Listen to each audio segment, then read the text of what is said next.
Mettez-vous d'accord, Valérie Expert. Bonjour à toutes et à tous, une nouvelle semaine qui redémarre. Bonjour Gilles Gansman et bonjour Félix Mathieu. Bonjour. Avec vous, c'est quoi le problème? Alors on a beaucoup parlé de Chine, Temu et autres sociétés de fast fashion, mais il n'y a pas qu'eux qui sont responsables de la surproduction de vêtements et aujourd'hui, eh bien, on ne peut plus recycler ces vêtements. On achète trop de vêtements, il y a trop de vêtements, c'est le problème aujourd'hui. Oui, et on a un collectif d'associations qui sont impliquées dans le recyclage notamment des vêtements qui nous dit que les Chines, les Temu, etc., ils ont un peu le dos large, si j'ose dire, c'est-à-dire qu'il n'y a pas que eux, honnêtement, et toute la filière n'est pas forcément vertueuse à tous les plans, notamment du point de vue recyclage. Ils l'ont constaté d'ailleurs dans les recycleries en essayant de voir d'où venaient quels vêtements non recyclables.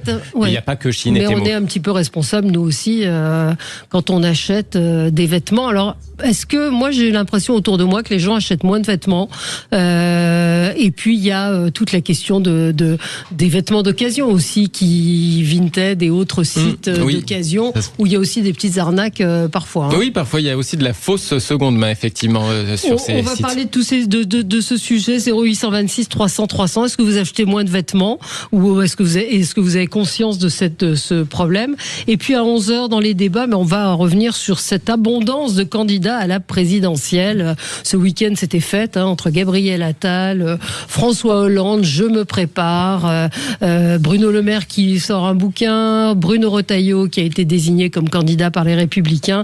Est-ce que ça vous intéresse? Ça m'intéresse de savoir si ça vous intéresse. 0826 300 300. À noter que hier, Gabriel Attal était dans 7 à 8 et qu'il n'a pas fait de miracle. Au contraire, l'audience s'est effondrée. Donc je pense qu'il y a une saturation des politiques. De quoi va-t-on parler avec vous, Gilles, dans le zapping? Eh bien, on va parler évidemment, on fera un clin d'œil à Nathalie Baye pour que nos débatteurs rendent hommage à Nathalie Baye, ou alors s'ils étaient touchés par cette actrice discrète mais aimée des Français. Et on parlera de Lactalis. Vous savez qu'on négocie le lait, la crème, tout ça un an à l'avance avec les grands distributeurs. Et ils veulent revenir sur cet accord parce que le pétrole a augmenté. Et évidemment, la grande distribution leur dit ça fait qu'un mois le conflit, donc on va pas changer les règles pour un mois. On va voir s'il est le bras de fer. Pour l'instant, du côté de l'État, ils sont pour cette renégociation. On en parlera. Vous pouvez réagir sur le prix du lait et de la crème fraîche au 0826 300 300. Les profiteurs de guerre, autrement dit. On peut dire ça. Alors, c'est quoi le problème, Félix Mathieu? La filière retraitement des vêtements est saturée par des tonnes de fringues dont on ne sait plus quoi faire. Et c'est vrai que il n'y a pas que Chine et Temu qui sont responsables de cette surabondance de vêtements qu'on n'arrive plus à recycler. On a vu tous ces images terribles de vêtements qui sont envoyés en Afrique et pour enfouissement et qu'on n'arrive pas à recycler. Oui, il y en a des tonnes, on ne sait plus quoi en faire. Et c'est vrai que ces sites chinois dont on a beaucoup parlé, qu'on a beaucoup dénoncé depuis des mois, ce serait un peu l'arbre qui cache la forêt. Quelque part, dénoncer uniquement l'ultra fast fashion, comme on dit maintenant, et donc les sites chinois, ce serait un peu donner bonne conscience trop facilement à quelque part la fast fashion classique, nous disent ces ONG qui sont impliquées dans la filière du tri, du recyclage. À force de se concentrer sur les Chines, les Temu, etc., on ferait presque passer les enseignes de prêt-à-porter pour vertueuses. Or, les t-shirts made in China, ils sont pas plus commerce équitable dans ces magasins, même s'ils y sont vendus un petit peu plus cher. Dans une décharge à ciel ouvert, la planète ne fait pas la différence entre un t-shirt H&M et un t-shirt Shein, écrit même carrément l'une de ces ONG, ces organisations impliquées dans le recyclage de vêtements comme Emmaüs ou bien comme le Réseau national des ressourceries et recycleries. Elles se sont unies dans une coalition anti-fast fashion. Alors ces ONG ont analysé les textiles qui sont non réemployables de ces ressourceries pour trouver leur provenance et le résultat, il est sans appel. Oui, parmi les vêtements qui ne peuvent pas être réemployés parce qu'ils sont de trop mauvaise qualité pour ça, 50% de ces vêtements étaient issus de la fast fashion première génération, c'est-à-dire les enseignes de prêt-à-porter classiques, les magasins qu'on connaît bien, qui ont pignon sur rue, et seulement 5% de ces vêtements étaient issus de ce qu'on appelle l'ultra fast fashion, ces fameux sites chinois notamment. Donc oui, elles estiment que ces sites aggravent la logique, mais que c'était une logique finalement qui était déjà bien en vigueur, et que ça doit pas quelque part ces nouveaux sites dédouaner le le reste du secteur. Cette coalition reproche justement au projet de loi anti-fast fashion et à sa taxe petit colis de se focaliser uniquement sur l'ultra fast fashion, au risque de dédouaner au passage les autres qui ne sont pas forcément beaucoup mieux. Elle parle même d'une fausse opposition entre la fast fashion et l'ultra fast fashion, quelque part deux générations de mode rapide qu'elle voit plutôt comme deux faces d'une même pièce. Alors on va en parler avec Marie Castagnet. Bonjour, vous êtes co-déléguée responsable plaidoyer du réseau national des ressourceries et recycleries. Bonjour à vous et bienvenue aussi à nos auditeurs s'ils veulent réagir, s'ils sont conscients de ce problème du recyclage. Alors vous tirez le signal d'alarme. Qu'est-ce qui fait concrètement qu'un t-shirt ou un vêtement n'est pas réemployable ou recyclable ? Bonjour à vous et merci beaucoup de votre invitation aujourd'hui. Alors, qu'est-ce qui fait qu'un t-shirt n'est pas réemployable aujourd'hui ? C'est sa qualité. Ouais. La qualité physique du vêtement, la matière avec laquelle il est fait, mais aussi la qualité perçue, c'est-à-dire est-ce qu'on trouve qu'un textile est de bonne qualité quand on, en tant que citoyen, on regarde, on s'y intéresse. Voilà. Oui. Donc, quelle est aujourd'hui la problématique ? C'est que les vêtements sont de moins en moins de bonne qualité, ou qu'il y en a de plus en plus ? Les deux, vous l'avez dit en introduction, effectivement, on constate à la fois une augmentation des produits textiles qui sont mis sur le marché et une baisse de leur qualité. Aujourd'hui, par exemple, on aurait assez de vêtements pour s'habiller jusqu'en 2100, pour que l'ensemble de l'humanité s'habille jusqu'en 2100. Voilà, pour vous donner un ordre de grandeur. Oui, sauf que vous savez, comme moi, qu'en matière d'habillement, d'achat, c'est un éternel recommencement et que les magasins sont là pour vendre. Donc, c'est un discours qui est difficilement entendable. Vous diriez aux gens, gardez vos vêtements et utilisez-les. C'est ça ? Quel est le discours, vous, que vous avez envie de faire passer ? Alors, nous, ce qu'on constate aujourd'hui, c'était l'objet de l'enquête dans les ressourceries qu'on a menée 2 ans après les débuts de la proposition de loi sur la fast fashion. Vous l'avez rempli en introduction. En fait, on a d'un côté la crise de la filière qui s'aggrave, c'est-à-dire qu'on ne peut plus réemployer les produits, vous l'avez dit, et en plus un discours qui change, c'est-à-dire qu'on n'a plus le sentiment que c'est uniquement l'industrie de la mode qui est dans le viseur, mais uniquement les acteurs de l'ultra fast fashion. Et donc nous, ce qu'on dit aujourd'hui, c'est que le projet de loi qui est en cours de discussion, il doit absolument traiter les deux sujets. Cette distinction, elle est artificielle en fait. Voilà. Et donc il faut réguler pour produire moins et pour produire mieux. Alors on a une auditrice en ligne, Linda. Bonjour Linda. Oui, bonjour. Qu'est-ce que vous en pensez ? Est-ce que vous faites attention est-ce que vous achetez moins de vêtements qu'avant ? Oui, alors moi je suis tout à fait d'accord avec ça. Je pense qu'il faudrait réguler. Les consommatrices aujourd'hui se sont bien rendues compte que, en fait, même sur des marques moyen de gamme avec des robes assez coûteuses, on se retrouve avec des matières comme du polyester très souvent. Donc en fait la qualité n'y est plus, donc les prix ne justifient plus du tout la qualité. Donc on se détourne vers même des petits magasins qui fabriquent en Italie et qui imitent les grandes marques. Donc voilà. Après moi c'est vrai qu'à titre personnel je suis plutôt du style à acheter sur Vinted. Je préfère maintenant la seconde main, mais parce qu'en fait on se rend compte que la mode c'est tout le temps la même chose, tout le monde fait pareil. Au final c'est très répétitif. Et comme je vous disais, c'est de plus en plus cher pour moins de qualité. Donc je pense effectivement qu'il faudrait réguler, que les marques qui sont aujourd'hui jugées plutôt chères devraient revoir leur qualité. Et ensuite, taper sur les petits, c'est toujours pareil. Mais bon, heureusement qu'il y a des petites marques qui font des trucs sympas avec du coton et des qualités bien encore meilleures que ce que font les grands. Donc oui, moi je trouve qu'aujourd'hui, il y a plus grand intérêt d'aller faire les boutiques et d'acheter des tas de fringues parce qu'on ne s'y retrouve absolument pas. Oui, Marie Castagnet, qu'est-ce que ça vous inspire, ce que vient de dire Linda ?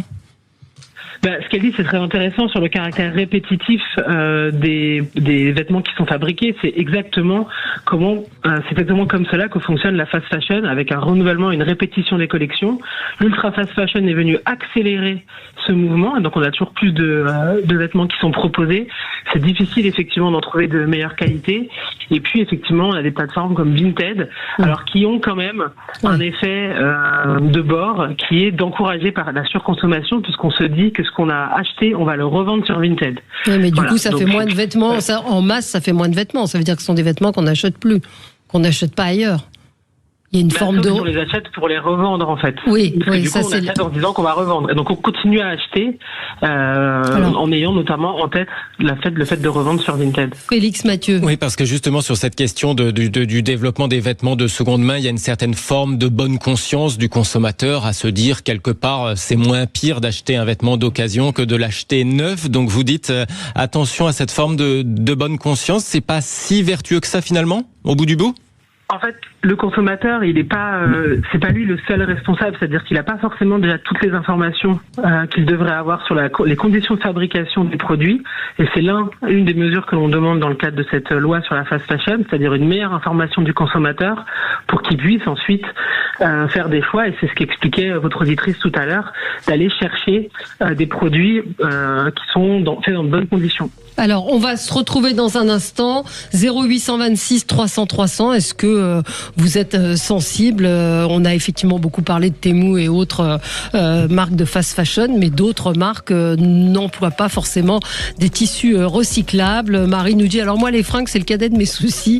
C'est comme la mode. Je m'en fiche. Je garde mon style baba cool depuis des décennies et mes robes et mes pulls ont plus de 20 ans. Et quand c'est trop usé, ça devient des chiffons. Voilà, les consommateurs ont une part de responsabilité. Allez, dites-nous ce que vous en pensez. À tout de suite sur Sud Radio. 10h midi, mettez-vous d'accord. Sud Radio, mettez-vous d'accord. Valérie Expert.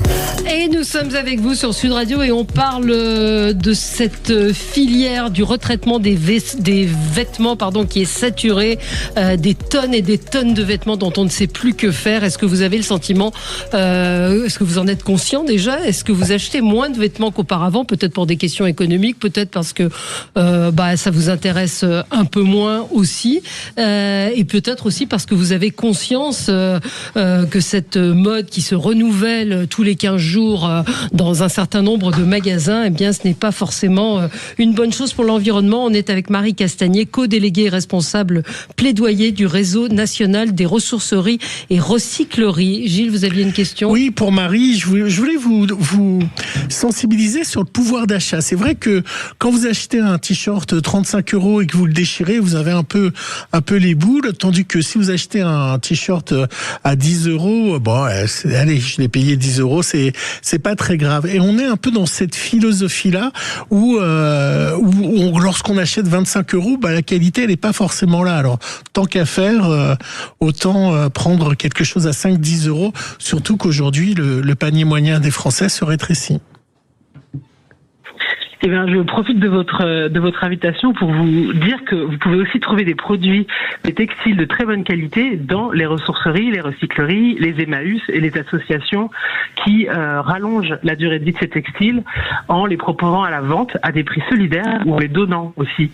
Donc n'hésitez pas à vous rendre aussi dans les ressourceries et dans les boutiques Emmaüs pour vos achats de vêtements. Qu'est-ce que je fais de mes vieux vêtements? Qu'est-ce que j'en fais? Parce qu'on voit que les bennes à vêtements débordent de vêtements. Qu'est-ce qu'on en fait des vêtements dont on ne veut plus? On les jette?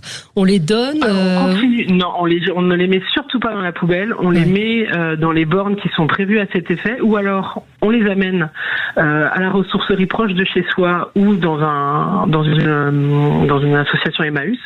Et ensuite, nos bénévoles et salariés vont les trier pour voir ce qui va être possible de remettre en vente ou à donner, ou alors ce qui ira ensuite dans la filière de déchets. Voilà, donc il faut donner ces textiles et surtout ne pas les jeter dans la poubelle. J'achète plus de vêtements, je réduis ma consommation.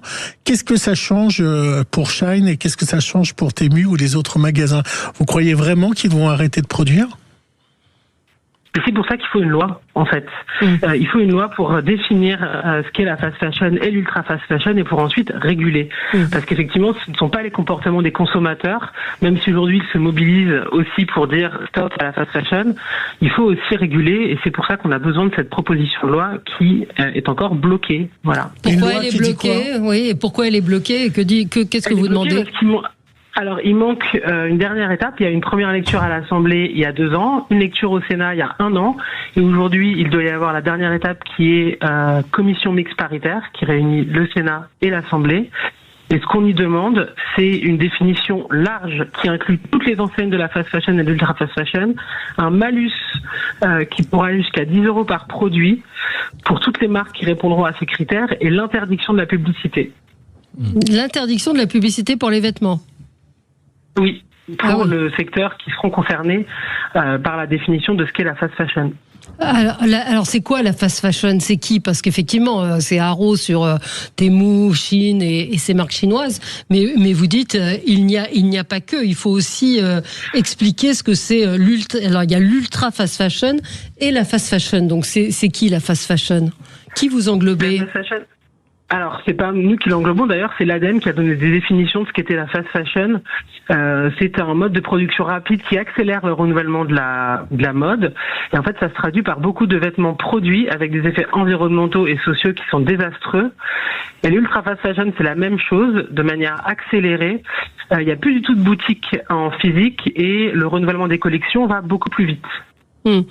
Mais si vous prenez Monoprix par exemple, Monoprix fait des efforts sur la qualité avec des tissus, avec des t-shirts en coton recyclé, avec et un renouvellement relativement rapide. Vous les situez où, par exemple, vous? Alors, ce sera pas à nous de les situer, ce sera aux législateurs surtout de les situer pour voir ensuite s'ils seront concernés par cette régulation ou pas. Et c'est pour ça qu'il faudra qu'il y ait des critères qui soient définis. Mais tant qu'on n'a pas de loi, en fait, on ne peut pas réguler ce qui est mis sur le marché, à la fois en termes de quantité, mais aussi de qualité. Un auditeur me dit, mais où vont les taxes au recyclage qui ne peut pas être fait? Vous comprenez sa question? Vous dites aujourd'hui, on n'arrive plus à recycler. Oui, on n'arrive plus à recycler parce que les produits, la qualité des produits est tellement faible qu'on ne peut pas les recycler, parce que le recyclage, c'est sur le plan. Alors, c'est pas ce que font les ressourceries, hein, ce sont des industriels qui font du recyclage, mais c'est très difficile à faire. Et puis, aujourd'hui, ce sont les citoyens qui payent, quand ils achètent un vêtement, une éco-contribution, et c'est cette éco-contribution qui doit soutenir le développement du recyclage des textiles. Et aujourd'hui, la filière des textiles usagés est en crise parce que l'industrie du recyclage n'est pas prête aujourd'hui pour la quantité de volume produit. Donc il faut impérativement agir en amont de la filière, c'est-à-dire produire moins et produire mieux. Mais alors du coup on recycle pas, mais on paye pour un truc qu'on peut pas recycler. C'est en substance ce que dit.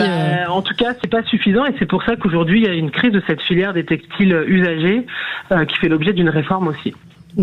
Parce que quand ça arrive dans la ressourcerie ou la recyclerie, si on prend donc l'exemple, vous nous en parliez d'un t-shirt ou d'un sweat qui est de si mauvaise qualité qu'il ne peut pas être réutilisé, pas être revendu dans une ressourcerie, qu'est-ce qui fait qu'il ne pourrait pas être recyclé? Même la matière dont il est composé n'est pas réutilisable, même pour produire d'autres vêtements par exemple? Oui, d'autres vêtements ou d'autres, ça peut être aussi pour produire d'autres matières premières. Alors moi, je suis pas du tout une spécialiste du recyclage, mais il y a des procédés techniques qui permettent de retravailler la fibre, mais tout dépend de la composition de la fibre à l'origine.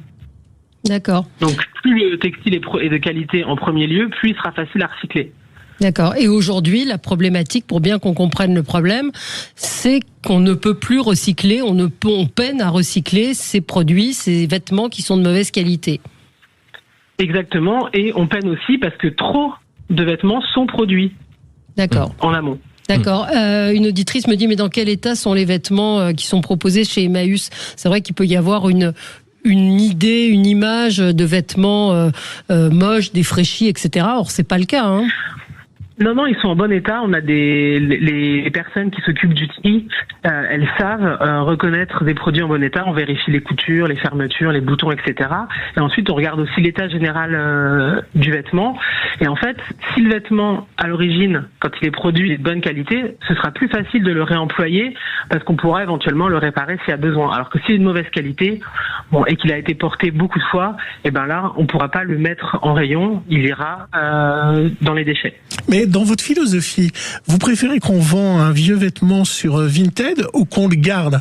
C'est-à-dire, est-ce que les Français devraient garder leurs vieux vêtements et les utiliser parce qu'ils sont, s'ils sont bons pour Vinted, ils sont bons aussi pour moi, dans la logique? Après, alors chaque citoyen sait bien ce qu'il veut faire avec ses vêtements, mais qu'il pense aussi à les donner plutôt que de les vendre sur Vinted, puisque du coup, nous, on pourra ensuite les revendre à prix solidaire. Les textiles et les vêtements dans les ressourceries sont moins chers que sur Vinted. Qui vient dans ces ressourceries? Plein de monde. C'est des endroits de mixité incroyables. Plein de gens viennent, à la fois pour des questions de pouvoir d'achat, mais aussi pour des questions de conviction écologique. Donc, on a vraiment plein de gens différents qui viennent dans les ressourceries. Ouais, donc c'est aujourd'hui, vous dites, crucial de faire attention. C'est en amont qu'il faut agir. Oui, et il faut demander aux législateurs d'agir aussi. Mais donc rappelez-nous, donc pour le législateur, ce serait de déterminer ce qui est de la fast fashion. Ce qui est de la fast fashion et de l'ultra fast fashion, mais surtout de prévoir la dernière réunion au Parlement qui permettra de faire aboutir ce texte. Parce que pour l'instant, ce texte n'est pas voté. C'est l'objet de l'enquête aussi et de l'alerte qu'on lance.